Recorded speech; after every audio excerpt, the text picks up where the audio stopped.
Gracias por seguir con nosotros. Estamos de regreso en ese su programa Voz para el Cambio. Gracias a todas las personas que están con nosotros. Eh, Estamos conversando con el maestro Dionisio Hernández. Estamos conversando sobre un tema que es muy de actualidad y es relevante para nuestro país, para nuestras sociedades. Pues es un tema que cada día nos hace despertar con un mal sabor de hacia dónde va nuestro país, de hacia dónde va el mundo, por los niveles por los altos niveles en los que se ha incrementado la violencia. Así que esperamos que estas reflexiones nos ayuden, porque la idea nuestra cada viernes es poner un granito para ayudar, para mejorar, para sensibilizar, para educar en temas que son importantes para de esa forma contribuir un poco con la sociedad dominicana y a contribuir a mejorarla. Una sociedad donde haya niveles de educación y de sensibilidad, pues también será menos violenta, será más pacífica, una sociedad que tienda a la paz. Y esa es una aspiración muy grande que en muchas ocasiones esa aspiración ha sido perseguida y muchas veces la gente incluso justifica violencia intentando llegar a la paz. Sin embargo, eso no se puede. La violencia engendra violencia y deberíamos educar para la paz. Y esa educación debería ser, debería ser eh, ausente de todo ese mar de violencia. Así que la educación, como hemos dicho aquí, es un arma muy importante y muy poderosa con la que nosotros podemos luchar contra muchos males, contra todos los males de la sociedad. Y uno de ellos es la violencia que nos arropa. Así que tenemos de regreso a Dionisio Hernández. Continuamos conversando con usted, maestro, y vamos a conversar para a ver si usted nos puede ayudar un poco con cuáles son esos factores que usted entiende que han hecho que esa violencia hoy sea muchísimo más marcada, que haya mucho más violencia hoy que antes en nuestras sociedades. Bueno, el tema realmente es complejo. Yo, en el momento que yo fui miembro de Infosegura, que es un programa de las Naciones Unidas para el Desarrollo de PNUD, que se llama Infosegura y que tiene sede en San Salvador, República de El Salvador.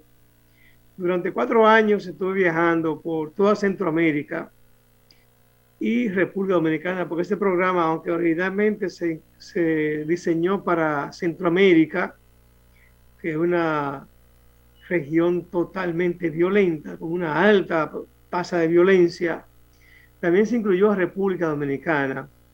Y ahí estuvimos analizando en esos foros regionales, eh, esos foros que se organizaban en las universidades, la mayoría de ellos. ¿Por qué en las universidades? Porque la violencia, el combate, el freno a la violencia, originalmente se intentó hacerlo por la vía de la fuerza y se determinó que por la vía de la fuerza no se logra reducir la violencia. O sea, vale decir, con la mano dura, tener mano dura para combatir a las personas violentas. Luego se pensó se analizó el tema de las manos blandas. Tampoco, es peor las manos blandas. Y surgió la idea de crear una red de conocimiento sobre seguridad ciudadana para analizar el tema de la violencia desde la academia, lo que sería buscar la mano inteligente. Pero para poder combatir la violencia con la mano inteligente, lo primero que se necesita es conocer cuáles son los factores que inciden en la violencia. Y obviamente que en todos los escenarios en los que participé, se llegó a la conclusión que el principal factor que incide en la violencia es la crianza de los hijos. La violencia es el germen que comienza a gestar en el hogar. Ahí es donde empieza el problema y ahí es donde hay que comenzar a combatirlo, en el hogar con la crianza de los hijos. Realmente, cuando en un hogar a los hijos se crían con valores y se les enseña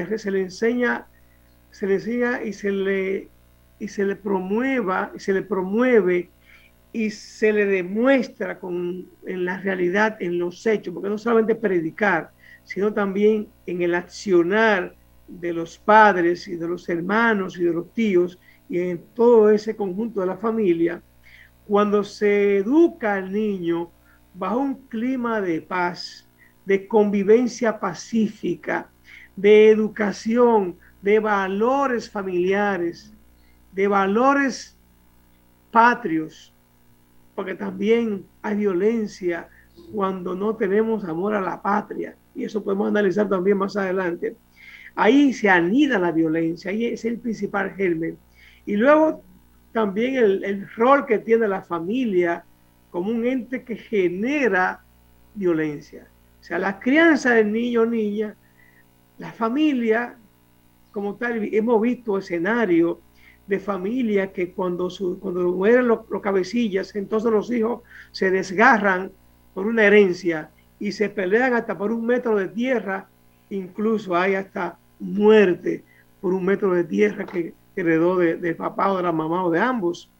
Luego entonces en la comunidad se promueve la violencia, se cultiva la violencia.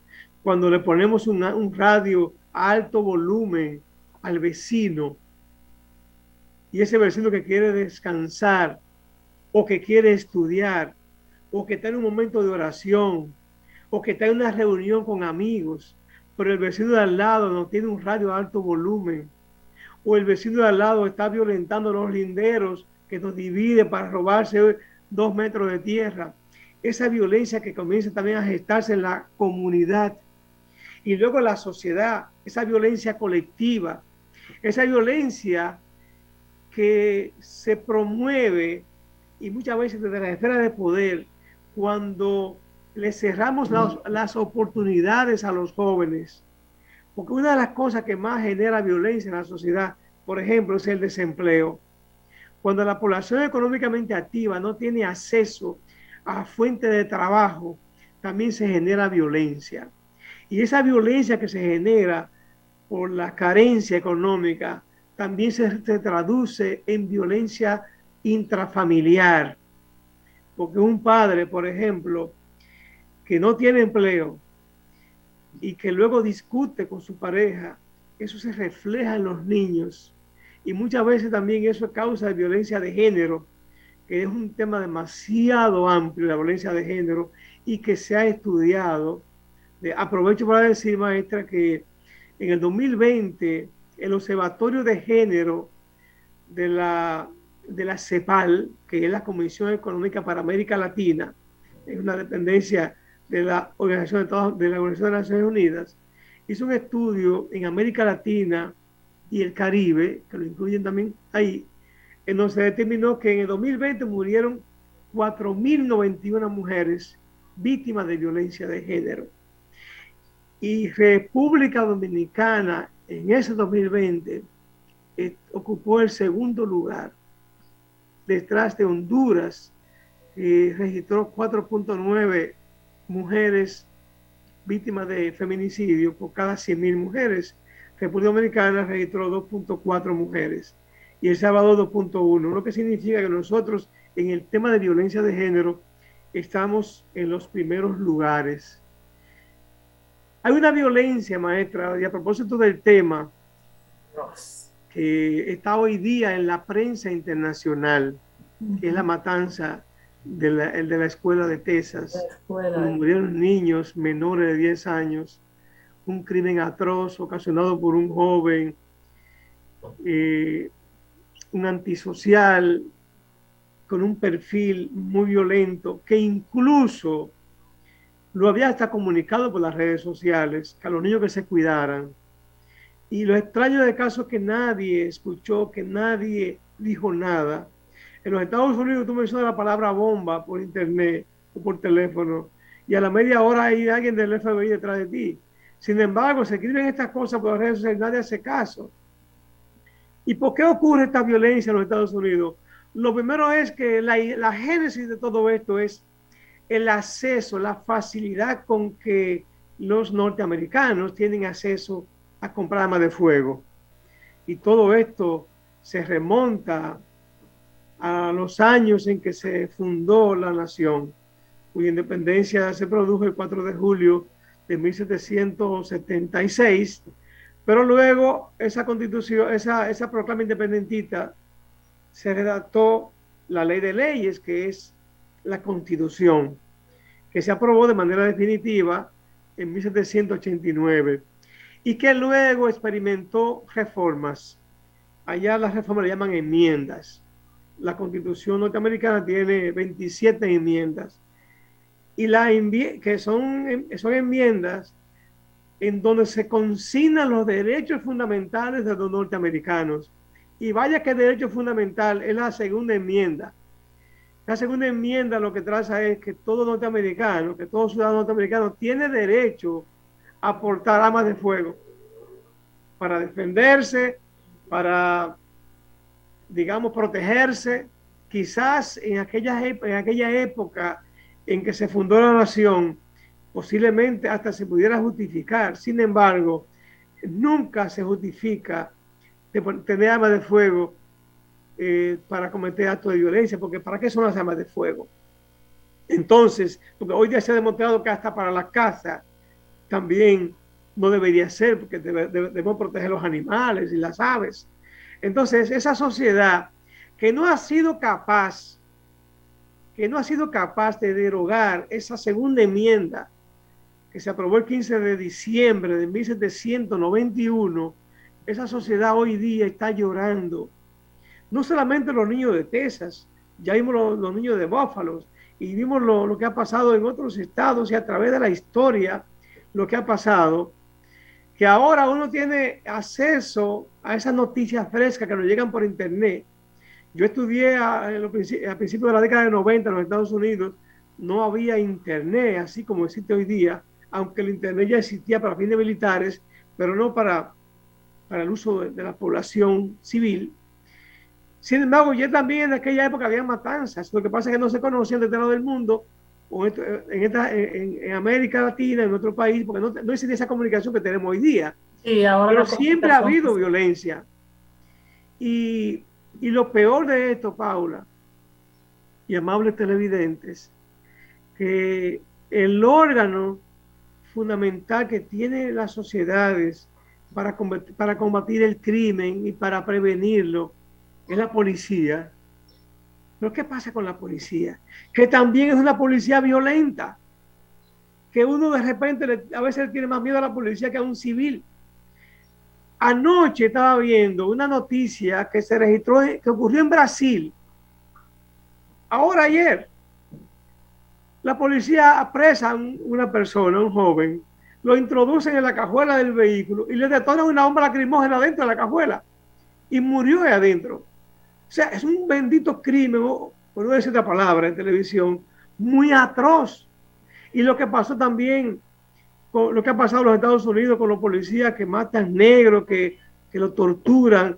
Y aquí, el caso de David en la Plaza Gramol, el caso del joven de peluquero de Santiago, víctima también de la policía. Entonces, el órgano que está llamado a protegernos y a evitar y combatir la violencia, entonces también se convierte en un órgano violento. Entonces así no podemos imponer la norma de convivencia pacífica. Con violencia no se combate la violencia. Por eso decía en principio que se está buscando de hace un tiempo la forma de estudiar la violencia desde la academia. O sea, lo que se llama hoy día una red de conocimiento para producir conocimiento, valga la redundancia, de cómo de manera inteligente combatimos la violencia en todos los órdenes, porque repito, nada más no son los crímenes, nada más no son las matanzas con un arma de fuego, con arma blanca, con golpes, con veneno, con lo que fuere. También hay violencia en el sector privado, con la corrupción que se anida en el sector privado, con la corrupción en la administración pública. Hay violencia en muchos aspectos de la sociedad y eso cada día sigue en aumento y no hay manera de que eso se resuelva. Esta es una sociedad que tiene que reflexionar a profundidad este tema, maestra, porque de lo contrario el futuro es incierto. Así es, maestro. Vamos a ir a una pequeña pausa para que conversemos un poco sobre cómo es que nosotros desde esa red que usted menciona del conocimiento, cuáles son las estrategias que se pueden utilizar y cuáles son las soluciones, porque este es un problema que de verdad es grave, porque va poco a poco destruyendo lo que es la familia, lo que es la sociedad. Y entonces si nos está destruyendo, pues tenemos que atacar eso para ponerle solución. Así que, por favor, sigan con nosotros, hacemos una brevísima pausa y regresamos con el maestro para seguir conversando de este interesante tema.